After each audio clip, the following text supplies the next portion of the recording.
জাতীয় থেকে আন্তর্জাতিক, প্রান্তিক জনপদ থেকে নগর চারপাশে ঠিক কী ঘটছে এই মুহূর্তে তা নিয়ে আয়োজন এখন চারদিক। আপনাদের সঙ্গে আছি আমি অন্বয় কর্মকার। আইনজীবী হত্যার ঘটনায় উস্কানিদাতা হিসেবে ইসকন নেতা চিন্ময় কৃষ্ণ দাসকে আসামি করার দাবি জানিয়েছেন চট্টগ্রাম জেলা আইনজীবী সমিতি। পাশাপাশি আদালতে তার জামিন আবেদনের শুনানিতে কোনো আইনজীবী অংশ নেবেন না বলেও ঘোষণা দেন তারা। বেলা 11টায় আদালত পাড়ায় আইনজীবীদের প্রতিবাদী মানববন্ধনে এই ঘোষণা দেওয়া হয়। এ সময় চিন্ময় কৃষ্ণের ফাঁসির দাবিতে আদালত পাড়া প্রকম্পিত হয়। এদিকে আইনজীবী সাইফুল ইসলামকে হত্যার প্রতিবাদে দ্বিতীয় দিনের মতো কর্মবিরতি পালন করছেন তার সহকর্মীরা। এ কারণে আজও চট্টগ্রামের আদালতগুলোতে কোনো মামলা পরিচালনা করছেন না আইনজীবীরা।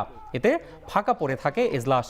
তবে সীমিত আকারে চলে বিচার কার্যক্রম। এ অবস্থায় আদালত চত্বরে মোতায়েন করা হয়েছে অতিরিক্ত পুলিশ, জোরদার করা হয়েছে সেনাবাহিনীর টহল। হয়তো দেখছেন যে আসলে যারা আইনজীবী আছেন তারা মূলত এখানে তাদের ক্ষোভের সাইফুল ইসলাম আলিফ তার হত্যার বিচার আমরা অবিলম্বে ইনশাআল্লাহ মাটিতে আদালতে আমরা নিষ্পত্তি করার চেষ্টা করব। আমরা অনুরোধ করব আমাদের এই ভাইয়ের মামলায় কোনো আইনজীবী আপনারা অংশগ্রহণ করবেন না। অ্যাটর্নি জেনারেল মহোদয়ের কাছে আমার অনুরোধ থাকবে এই ধরনের সন্ত্রাসী সংগঠন ইসকনকে বাংলাদেশ থেকে নিষিদ্ধ করা হোক। চট্টগ্রামে আইনজীবী সাইফুল হত্যার ঘটনায় সর্বোচ্চ গুরুত্ব দিয়ে প্রয়োজনীয় পদক্ষেপ নিচ্ছে অন্তর্বর্তী সরকার। এ বিষয়ে হাইকোর্টকে অবহিত করেছেন রাষ্ট্রপক্ষের আইনজীবী। সরকারের পদক্ষেপে সন্তুষ্ট উচ্চ আদালত। বৃহস্পতিবার সকালে বিচারপতি ফারা মাহবুব ও বিচারপতি দেবাশিস রায়চৌধুরীর হাইকোর্ট বেঞ্চে ইসকন নিষিদ্ধ চেয়ে করা আবেদনের শুনানি হয়। রাষ্ট্রপক্ষ জানায়, মঙ্গলবার চট্টগ্রাম আদালত চত্বরে এপিপি সাইফুল ইসলাম হত্যার ঘটনায় পুলিশ 3টি মামলা করেছে। গ্রেফতার করা হয়েছে 33 জনকে। কারো যেন ক্ষতি না হয় সে বিষয়ে গুরুত্ব দিতে বলেছেন বিচারপতি। দেশে ধর্মীয় সম্প্রীতি কেউ নষ্ট করতে পারবে না মন্তব্য করে হাইকোর্ট বলেন, ইসকন নিষিদ্ধে আদালতের হস্তক্ষেপের প্রয়োজন নেই। সিসিটিভি ফুটেজ দেখে অলরেডি 3টা মামলা হয়েছে। একটা মামলা 30 জনকে গ্রেপ্তার করা হয়েছে, আরেকটা মামলা 6 জনকে গ্রেপ্তার করা হয়েছে এবং বাকিটা আন্ডার ইনভেস্টিগেশন আছে। দেখে সিসিটিভি ফুটেজ দেখে পর্যায়ক্রমে তারা তাদের কার্যক্রম চালিয়ে যাচ্ছে। সাংবিধানিক দায়িত্ব রাষ্ট্রযন্ত্র খুব ভালোভাবে দায়িত্ব পালন করতেছে। কোর্টের সাথে স্যাটিসফাইড। আমাদের ডেপুটি জেনারেল যিনারা আছেন ওনারাও আইন শৃঙ্খলা পরিস্থিতি নিয়ে স্যাটিসফাইড। ইসকন নিষিদ্ধ এবং আইন শৃঙ্খলা পরিস্থিতি নিয়ন্ত্রণ করার ব্যাপার এটা উনি যেহেতু নিয়ন্ত্রণে আছে, এটা উনি রাষ্ট্রযন্ত্রের উপরে ছেড়ে দিয়েছে। বৈষম্য বিরোধী আন্দোলনে শিক্ষার্থী আবু সাইদের নিহতের ঘটনায় বিরূপ মন্তব্যের অভিযোগে সাময়িক বরখাস্ত সহকারী কমিশনার তাপসী তাবাস্সুম উর্মিকে মানহানি মামলায় জামিন দেওয়া হয়েছে। বৃহস্পতিবার সকাল 10:30টার দিকে ঢাকার মেট্রোপলিটন ম্যাজিস্ট্রেট মোহাম্মদ ইমরান আহমেদের আদালতে আত্মসমর্পণ করে জামিন চান তিনি। বৈষম্য বিরোধী আন্দোলনে প্রথম শহীদ আবু সাইদ সহ অন্যান্য শহীদদের নিয়ে বিরূপ মন্তব্যের অভিযোগে গেল 8 অক্টোবর ঢাকার আদালতে মানহানির মামলার আবেদন করেন গণ অধিকার পরিষদের উচ্চতর পরিষদ সদস্য ও গণমাধ্যম সমন্বয়ক আবু হানিফ। আদালত বাদীর জবানবন্দি রেকর্ড এবং পর্যালোচনা শেষে 28 নভেম্বর তাকে আদালতে হাজির হতে সমন জারি করেন। মামলার অভিযোগে বলা হয়, গেল 5 অক্টোবর তাপসী তাবাস্সুম ফেসবুকে একটা পোস্ট দেন।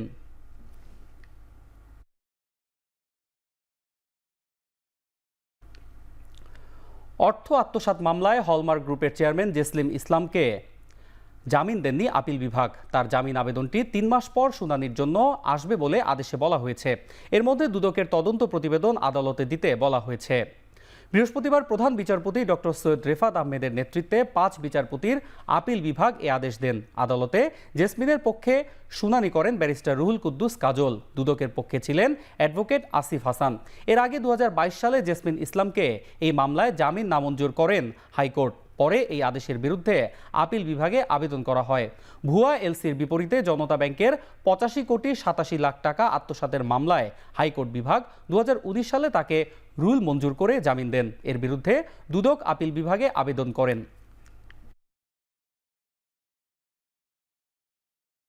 Multi level marketing MLM company ডেস্টিনির এমডি রফিকুল আমিন সহ 19 জনের বিরুদ্ধে অর্থ পাচারের মামলায় রায় ঘোষণা পেছানো হয়েছে।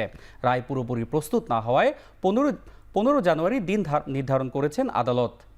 সকালে রাজধানীর মহানগর দায়রা জজ আদালত এই দিন ধার্য করেন। এর আগে 11 নভেম্বর রাষ্ট্র ও আসামি পক্ষের যুক্তিতর্ক উপস্থাপন শেষে রায় ঘোষণার জন্য 28 নভেম্বর দিন ধার্য করেছিলেন আদালত। গ্রাহকের 2257 কোটি 78 লাখ টাকা আত্মসাৎ ও পাচারের অভিযোগে 2022 সালের 31 জুলাই ডেস্টিনির ব্যবস্থাপনা পরিচালক মোহাম্মদ রফিকুল আমিন সহ 12 জনের বিরুদ্ধে মামলা করে দুদক। পরে তদন্তে আরও 7 জনের নাম আসামির তালিকায় অন্তর্ভুক্ত করা হয়।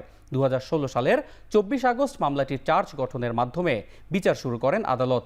আদালতের আদেশের পর সাংবাদিকদের ডেস্টিনির আইনজীবী জানান, রায় ঘোষণার নতুন যে দিন নির্ধারণ করা হয়েছে সেদিন ন্যায় বিচার পাবেন তারা। ভূমি সেবাকে প্রান্তিক মানুষের দোরগোড়ায় পৌঁছে দেওয়ার প্রত্যয় ব্যক্ত করেছেন মন্ত্রণালয়ের সিনিয়র সচিব ASM সালেহ আহমেদ। সকালে ফরিদপুরে ভূমি ব্যবস্থাপনা সংস্কার বিষয়ে সর্বস্তরের জনগণের সাথে কনসালটেশন কর্মশালায় কথা বলেন তিনি।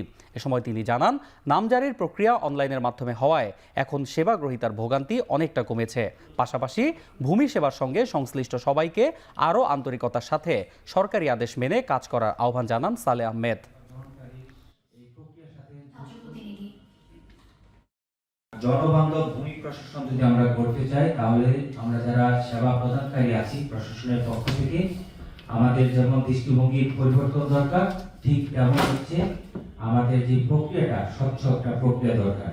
এজন্য ভূমি মন্ত্রণালয় কাজ করছে স্বচ্ছতা এবং জবাবদিহিতা নিশ্চিতের জন্য আর সেবাটাকে সহজীকরণ করার জন্য।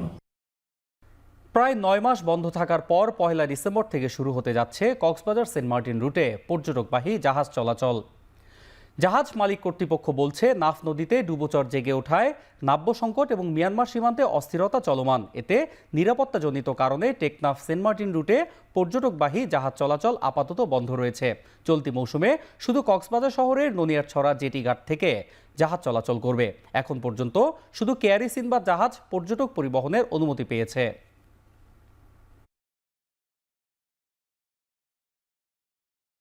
গাজীপুরের চন্দ্রায় বকেয়া বেতনের দাবিতে ঢাকা টাঙ্গাইল মহাসড়ক অবরোধ করে বিক্ষোভ করছে পোশাক শ্রমিকরা। এতে বন্ধ রয়েছে যানবাহন চলাচল। সকালে শ্রমিকরা কাজে যোগ না দিয়ে কারখানার সামনে বিক্ষোভ শুরু করেন। পরে বিক্ষুব্ধ শ্রমিকরা চন্দ্রা ফ্লাইওভারের সংযোগ সড়কের উভয় পাশ অবরোধ করেন। এতে বন্ধ রয়েছে যানবাহন চলাচল। শ্রমিকরা জানায়, গত অক্টোবর মাসের বকেয়া বেতন চলতি মাসের 7 তারিখের মধ্যে পরিশোধ করার কথা থাকলেও এখনও তা করেনি কারখানা কর্তৃপক্ষ। পুলিশ ও সেনাবাহিনী পরিস্থিতি স্বাভাবিক করতে কাজ করছে।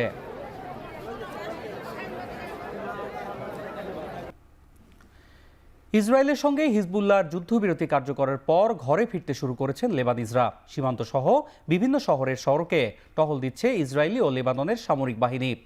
ইসরায়েল ও লেবানন সীমান্তের উত্তরাঞ্চলে সামরিক যান নিয়ে টহল দিচ্ছে ইসরায়েলি সেনারা। তাদের তত্ত্বাবধানেই ঘরে ফিরতে শুরু করেছে লেবাননের বাসিন্দারা।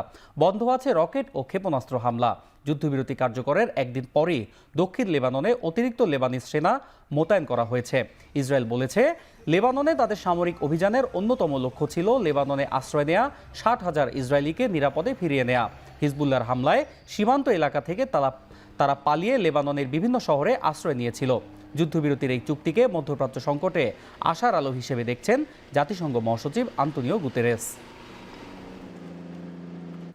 বঙ্গোপসাগরে গভীর নিম্নচাপের প্রভাবে ভারী বৃষ্টি ও বন্যায় শ্রীলঙ্কায় প্রাণ হারিয়েছেন কমপক্ষে 6 জন। আরও 6 জন নিখোঁজের সন্ধানে চলছে উদ্ধার অভিযান। সকালে সবচেয়ে বেশি ক্ষতিগ্রস্ত পুট্টালাম, বাদুল্লা ও আমপারা জেলা। বন্যা কবলিত মানুষের সংখ্যা ছাড়িয়েছে 3 লাখ। ধ্বংস হয়েছে প্রায় 100টি স্থাপনা। ঝুঁকিপূর্ণ এলাকা থেকে জনগণকে সরিয়ে নেওয়া হয়েছে 183টি আশ্রয় কেন্দ্রে। শ্রীলঙ্কার আবহাওয়া দফতর জানিয়েছে, গভীর নিম্নচাপটি যে কোনো সময় ঘূর্ণিঝড়ে পরিণত হতে পারে। এ সময় বাতাসের গতিবেগ ঘন্টায় 70 কিলোমিটার পর্যন্ত পৌঁছাতে পারে। পাশাপাশি বৃষ্টিপাত হতে পারে 150 মিলিমিটারের বেশি। আয়ারল্যান্ডের বিপক্ষে দলীয় সর্বোচ্চ স্কোর গড়েও সন্তুষ্ট নয় বাংলাদেশ নারী ক্রিকেট দল। পরের ম্যাচে 300 রান করার লক্ষ্য টাইগ্রেসদের। ম্যাচ শেষে এমনটাই জানালেন বাংলাদেশ স্পিনার সুলতানা খাতুন। 300 রান করবো, আমাদের একটা টার্গেট ছিল, তো সাডেনলি হয় নাই, কিন্তু ইনশাল্লাহ নেক্সটের ম্যাচে আমরা চেষ্টা করব প্লাস করার জন্য। যখনই হইতেছে টিম রেজাল্ট করে সবাই একটু ডিফারেন্ট ফেসে থাকে, কারণ সবাই চেষ্টা করে যে আমার ম্যাচটা উইন হোক বা আমরা একটা ভালো রেজাল্ট দিই, বাংলাদেশকে একটা ভালো রেজাল্ট দিই। তারপরে দেখা যাইতেছে যে যখন ম্যাচ উইন করে সবাই একটু ডিফারেন্ট ওয়েতে নিজেদেরকে একটু তুলে ধরার চেষ্টা করে।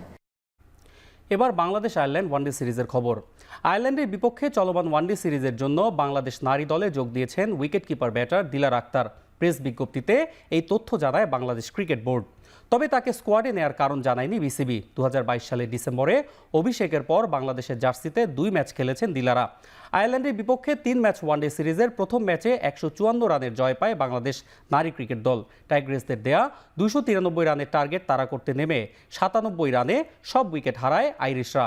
সিরিজে 1-0 এগিয়ে থেকে শনিবার মিরপুর স্টেডিয়ামে দ্বিতীয় ওয়ানডেতে মাঠে নামবে নিগার সুলতানা জ্যোতির দল।